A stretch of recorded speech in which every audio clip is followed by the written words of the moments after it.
Најмалку 500 метри подалеку од училиштата ќе мора да бидат казината, автомат клубовите и објектите со електронски игри на среќа, предвидува новиот предлог закон за игрите на среќа.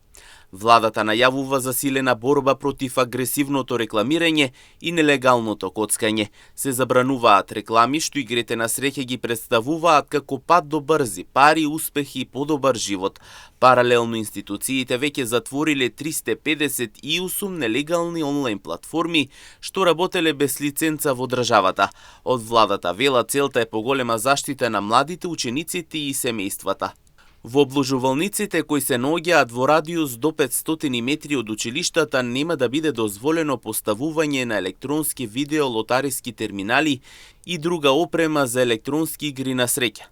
Ова е институционална одлука да ги заштитиме децата од секојдневната изложеност на коцкање и зависности.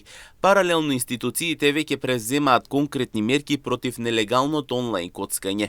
Досега се затворени 358 нелегални странски онлайн платформи кои незаконски приредувале игри на среќа на територијата на државата. Станува збор за платформи кои функционирале без лиценца, без контрола и без никаква заштита на граѓаните, кажа портпаролката Венера Латифи Азизи. Од владата порачуваа дека новиот закон има за цел да воспостави поодговорен и поконтролиран систем со јасни правила и поголема правна сигурност за сите граѓани.